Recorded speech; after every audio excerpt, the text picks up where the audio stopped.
लोग इसको सीरियसली नहीं रहते, एक फ्लू की तरह हो, लोग इसको सीरियसली नहीं रहते। तो ये कोविड-19 भी एक जंग की तरह आपने लड़ना है कि एक्सपर्ट्स की राय एक तरफ, जो बाकी दुनिया के फिलोसोफर्स हैं जो कि कहते हैं कि कोरोना शरोना कुछ नहीं है, उनसे भी आपने एक खामोश जंग लड़नी है, और फिर अपना टेस्ट कराना, अपना ख्याल रखना, इन तमाम चीज़ों की भी जिम्मेदारी आपकी है। अस्सलामु अलैकुम, this is Tajdar Hashmi and you are watching the coach.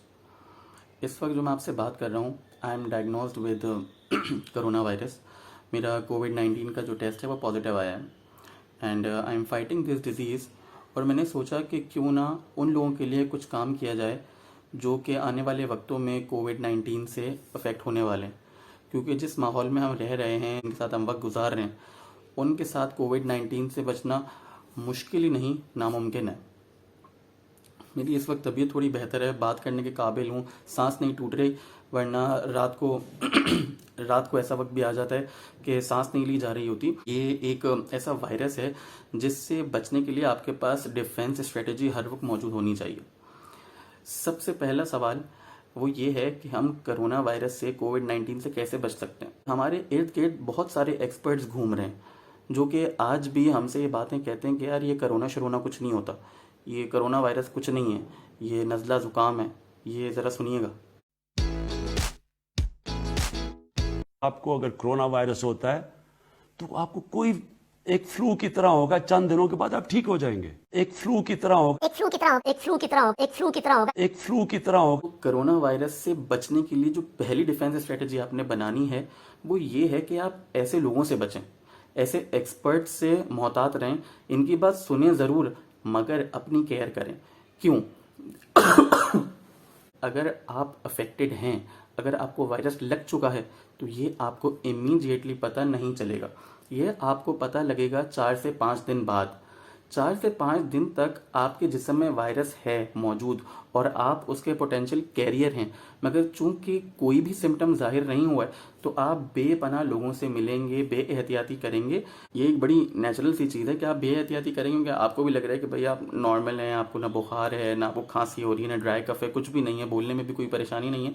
सो आप लोगों से नॉर्मल तरीके से इंटरेक्ट कर रहे होंगे, बट आप अनकॉन्शियसली बहुत तेज़ी से लोगों को वायरस ड्रॉप कर रहे होंगे।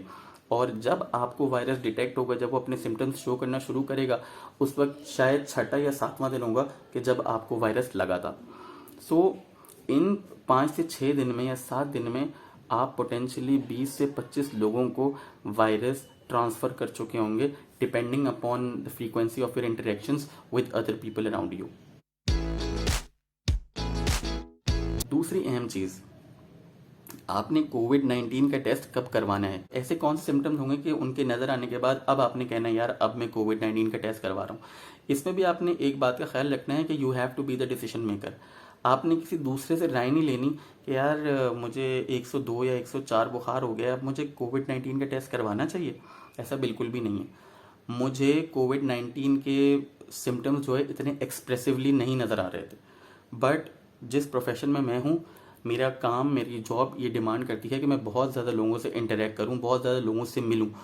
साथ ही साथ ज़ाहिर है मेरे घर में भी बच्चे हैं, वालिदैन हैं, तो उनके साथ भी एक इंटरेक्शन रहता है। सो जब मुझे ऐसा लगा कि ये जो मामूली सा बुखार मुझे लग रहा था, मैं इससे रिकवर नहीं कर पा रहा हूँ, तो एक्सपर्ट्स की राय से बिल्कुल बरखिलाफ़ मैंने अपना टेस्ट करवाया। इनफैक्ट मैं अभी आपको तस्वीरें में दिखाऊंगा कि मेरा जो टेस्ट है वो किस तरह से हुआ, क्या इक्विपमेंट इस्तेमाल हुआ, मैंने कहाँ से टेस्ट करवाया, कितना खर्चा हुआ। तो जो साहब मेरा टेस्ट करने के लिए आए थे, मेरा सैंपल कलेक्ट करने के लिए आए थे घर पे, उन्होंने भी अपनी एक्सपर्ट राय यही दी कि सर आपको हो नहीं सकता, लग नहीं रहा कि आपको है, आपको ऐसे कोई सिम्टम्स नहीं है कि आपको कोविड-19 कहा जाए कि है। तो ये कोविड-19 भी एक जंग की तरह आपने लड़ना है कि एक्सपर्ट्स की राय एक तरफ, जो बाकी दुनिया के फिलोसोफर्स हैं जो कि कहते हैं कि कोरोना शरोना कुछ नहीं है, उनसे भी आपने एक खामोश जंग लड़नी है, और फिर अपना टेस्ट कराना, अपना ख्याल रखना, इन तमाम चीज़ों की भी जिम्मेदारी आपकी है। मज़ीद टेस्ट के हवाले से कोशिश करें कि आप खुद ना जाएं टेस्ट करवाने के लिए, क्योंकि अगर आपको कोरोना नहीं भी है तो वहाँ पे जितनी आवाम है और उनका जो रद्द अमल है कोरोना को लेकर, तो हो सकता है कि आप जाएं तो आपको कोरोना ना हो, मगर आप जब आप वहाँ से वापस आ जाएं तो आप कोरोना लेकर आएँ किसी ना किसी का अपने साथ। सो इट इज़ प्रेफर्ड कि आप अपने घर पे सैंपल कलेक्शन करवाएं, और आप अपना क्वारंटीन खुद ही शुरू कर दें। जहाँ आपको शक हुआ कि यार मैं बीमार हूँ, मैं फिट नहीं लग रहा, मुझे बुखार हो रहा है और ये नॉर्मल से थोड़ा ज़्यादा है, मैं कोप अप नहीं कर पा रहा, आप अपना क्वारंटीन फ़ौरन शुरू कर दें और सैंपल घर से कलेक्ट करवाएं और रिपोर्ट का 24 घंटे इंतज़ार करें। बेस्ट तरीका तो ये हो। 2 इदारे हैं, डिस्क्रिप्शन में उनका लिंक मैं दूंगा आपको, उनका फ़ोन नंबर मैं दूंगा, जो कि इस वक्त माशाल्लाह से आवाम को लूटने में लगे हुए हैं। 7-7, 8-8, 8,500 रुपये वो एक टेस्ट के चार्ज कर रहे हैं। और आप यकीन करें, मैंने लाइफ में बहुत सारे अपने ब्लड के टेस्ट करवाएं, मुख्तलिफ किस्म के टेस्ट करवाएं। कोरोना वायरस का जो टेस्ट था, it is the shortest in terms of time Spain. अगर आप ब्लड कलेक्शन की बात करें तो उसमें सिरिंज इस्तेमाल होती है, वेन ढूंढी जाती है, फिर ब्लड ड्रॉ किया जाता है, फिर उसको एक ट्यूब के अंदर डाला जाता है। कोरोना के अंदर ऐसा कुछ भी नहीं था।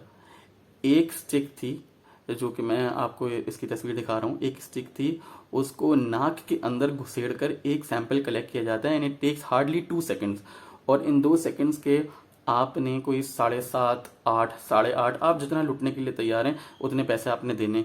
Since I was trying to act responsible कि मेरे बच्चे सेफ रहें, जिन लोगों से मैं इंटरेक्शन करता हूँ वो सेफ रहें, so I had to incur that cost. और सेकेंडली मैं उसको अफोर्ड भी कर सकता था, but I am a bit worried about हमारा नॉर्मल पाकिस्तानी, जो बेचारा बिजली का बिल भी पे करता है, जो अपने कर्ज उधार भी उतारता है, जिसको अपने बच्चों की स्टेशनरी भी लेनी होती है और जिसकी आमदनी भी इतनी सी है, वो इस टेस्ट को किस तरीके से अफोर्ड करेगा, ये एक बात का डिस्कशन है। आप अभी अपनी फ़िक्र करें।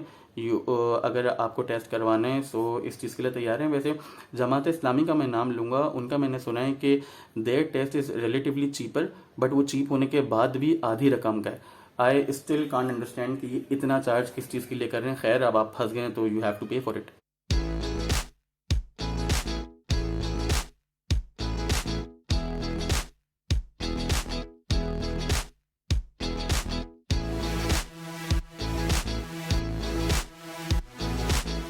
जिस वक्त आपने अपना होम सैंपल कलेक्ट करवाया, उसी वक्त ये जो सैंपल कलेक्शन के लिए आए हैं, इनके पास एक बॉक्स होगा, उस बॉक्स के अंदर इनका डिस्पोजेबल किट होगी, उसके साथ साथ एक स्टिक होगी जिससे कि ये आपका सैंपल कलेक्ट करेंगे।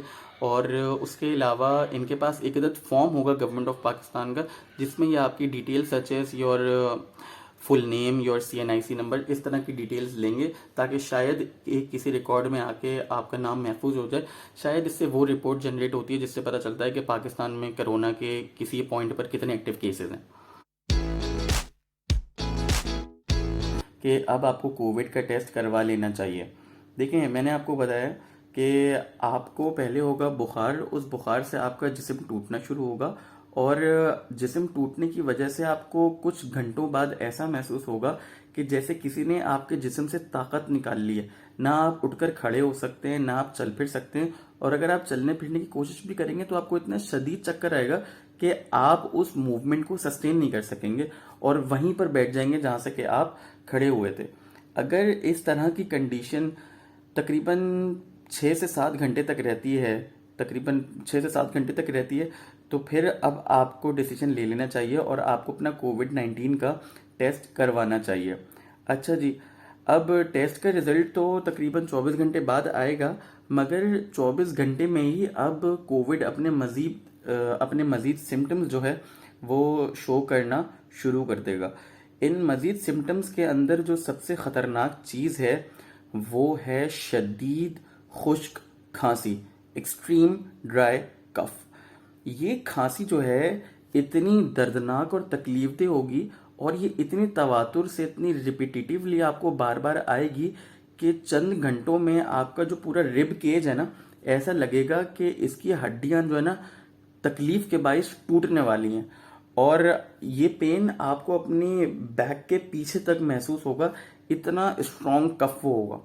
और उस कफ से बचने के लिए आपने कफ सिरप्स पीने और बार बार पीने, दिन में 6 से 7 दफ़ा, या फिर जितनी भी दफ़ा आपको महसूस हो कि आपका जो गला है वो टोटली ड्राई हो चुका है और कफ की जो अर्ज है आपको बार बार महसूस हो रही है। चूंकि आपने कफ का सिरप बार बार पीना है, इसलिए जो आपके डॉक्टर्स हैं या कंसल्टेंट्स हैं वो आपको रिक्वेस्ट करेंगे कि आप एलोपैथिक कफ सिरप्स ना पिएं, क्योंकि आप और भी दवाएं खा रहे होंगे तो इतनी ज़्यादा एलोपैथिक दवाओं के इंटेक की वजह से आपका पेट खराब हो सकता है, विच कैन लीड टू आपको लूज मोशन भी हो सकते हैं, जो कि मुझे हुए भी थे। हर्बल कफ सिरप्स पीने और अपने डॉक्टर से पूछकर आप कोई रिकमेंडेशन लीजिएगा। मैं ये वाला कफ सिरप पी रहा हूँ और ये मैं आपको इसलिए नहीं दिखा रहा क्योंकि मुझे इस कंपनी ने पैसे दिए हैं। इसको मैं ठीक से रीड करके दिखा दूँ। It says Prospan. कफ के अलावा जो दूसरा सिम्टम है जिसके बारे में जिक्र कर चुका हूँ वो है फीवर। तो आपको बुखार आएगा, आपने उसके लिए पेनाडोल, पैरासीटामोल एक गोली खा लें। हो सके अगर आपको लग रहा है बुखार बहुत ज़्यादा है तो 2 गोलियां खा लें। और ये पैनाडोल या पैरासीटामोल खाने के बाद तकरीबन 15 मिनट या आधे घंटे के अंदर आपका बुखार उतर जाए, आपको पसीने आएंगे और आपको ऐसा लगेगा कि अब आपका कोविड शायद ख़त्म होकर आपकी तबीयत ठीक होने वाली है। मगर चंद घंटों बाद आपको यही कैफियत दोबारा से महसूस होगी, फिर से बुखार चढ़ेगा और फिर आपने यही दवा खानी है। अच्छा, उसके अलावा चूँकि कमज़ोरी बहुत ज़्यादा हो रही होगी तो और भी ऐसे सिम्टम्स हैं जो कि आपको एक्सपीरियंस करने को मिल सकते हैं। जैसे कि मुझे टूथ एक हो रहा था, मुझे दांतों में दर्द महसूस हो रहा था, तो उसके लिए भी कोई मखसूस पेन किलर आप अपने डॉक्टर से एडवाइस लें। मुझे बोला था कि एनसेड खाओ तो मैंने फिर एनसेड खाई थी। बेसिक इसका तरीका यही है कि जो सिम्टम दिख रहा है आपने उसकी दवा खानी है। This is very simple. अच्छा, अगर आपका कफ के साथ साथ आपको कोल्ड भी हो जाए तो डॉक्टर जो है एजोमैक्स नाम की एक दवा है, एक एंटीबायोटिक है जो कि रेकमेंड करते हैं। उसके अलावा कफ से फाइट करने के लिए आपने हॉट लिक्विड्स का, गरम लिक्विड्स का इंटेक बहुत ज़्यादा रखना है। इन गरम लिक्विड्स के अंदर आपको मटन यखनी पी सकते हैं, चिकन कॉर्न सूप पी सकते हैं और उसके अलावा कहवा या फिर कॉफ़ी। इस तरह के लिक्विड जो है जब आप इनको बार बार इस्तेमाल करेंगे दिन में 6 से 8 मरतबा, तो आपको महसूस होगा कि आपकी तबीयत में बेहतरी है। जो आपका ड्राई कफ है इसको सबसे ज़्यादा तकवीत मिलती है हॉट लिक्विड से। अगर आप चाय कॉफ़ी पी रहे हैं तो आपका जो ये पूरा पैसेज है और ये जो ड्राई कफ है इसमें आपको काफ़ी ज़्यादा राहत मिल सकती है। उसके अलावा अगर आपको लगे कि आपका जो नेज़ल पैसेज है, आपका नज़ला जो है वो बहुत ज़्यादा ब्लॉकेज क्रिएट कर रहा है और आपको सांस लेने में दुश्वारी हो रही है, तो इसका एक देसी तरीका तो ये है कि आप रेगुलरली स्टीम लें। और स्टीम की भी मुख्तलिफ रेसिपीज़ हैं। मेरा जो वायरस है वो इतनी ख़तरनाक हद तक नहीं पहुंचा था। मुझे मेन जो डिस्टर्बेंस थी वो कफ़ की वजह से हुई थी, ड्राई कफ़ की वजह से। अगर आपको नेज़ल पैसेज वाली कंडीशन हो रही है सो इन दैट केस आपको स्टीम लेने की ज़रूरत है। उसके अंदर कोई कहता है लौंग डाल दें, इलायची डाल दें, विक्स के कुछ ड्रॉप्स डाल दें। उसको लेने वो वाला स्टीम इनटेक लेने की वजह से यू विल फील कि आपका जो नेज़ल पैसेज है वो बहुत ज़्यादा बेहतर महसूस हो रहा है। देखें, ये बीमारी है जिसके अंदर बहुत ज़्यादा सिम्टम्स हैं। So there is no need for panic. आपको पैनिक नहीं करना, घबराना नहीं है। आपने सिर्फ और सिर्फ फोकस करना है, कंपोज रहना है और सेल्फ बिलीफ के साथ कि मेरी तबीयत ठीक हो जाएगी। आपने एक एक बेबी स्टेप लेने टूवर्ड्स रिकवरी। दवाइयाँ लेते रहनी हैं, अच्छा ग़िज़ा खाते रहना है और साथ ही साथ ये वार्म लिक्विड्स या हॉट लिक्विड्स इनका इंटेक अपने साथ रखना है। चूँकि हम लोगों की लाइफ इतनी ज़्यादा मैकेनिकल हो गई है, हम अच्छा खाते पीते नहीं हैं, इसलिए ये सुनने में बड़ा अजीब लग रहा होगा कि यार कहवा भी पीऊँ, अच्छा फिर वो यखनी भी पीनी है, वो दवा भी खानी है। एग्जैक्टली ये सारी चीज़ें करनी है आपने। और अगर ये आप one after the other very seriously compose काम होकर करते रहे सो यू विल फील कि in a space of couple of days you have started your journey towards recovery from corona virus. ये जो कोविड-19 अगर आपको हो गया है, आप नहा सकते हैं या नहीं नहा सकते, आप चल फिर सकते हैं या नहीं चल फिर सकते। देखें, आप मेरे ख्याल से, मैं अपना पर्सनल एक्सपीरियंस बताऊंगा, please don't take it as expert opinion. ये मेरा फर्स्ट हैंड एक्सपीरियंस है जो मैं आपको बता रहा हूँ कि मैंने इसमें तकरीबन हर दूसरे दिन नहाया हूँ मैं। I have taken warm water baths और नहाने की वजह से आई एक्चुअली फेल्ट बेटर। ऐसा लगता था कि अजीब गंदा पड़ा हुआ हूँ, कोई काम नहीं किया जा रहा, तो नहाने की वजह से आई फेल्ट फ्रेश। उसके अलावा मुझे याद है अम्मी हमेशा कहती थी बचपन में कि भाई बुखार जो है जहन्नुम की आग है, इसे पानी से ठंडा करो। तो बुखार की वजह से भी मैंने कोशिश करी कि मैं गर्म पानी से नहाऊं, जिसकी वजह से मुझे बुखार में भी अपने बेहतरी महसूस हुई एंड ओवरऑल मुझे अच्छा फील हुआ। उसके अलावा आप चल फिर सकते हैं, ज़रूर चल फिर सकते हैं।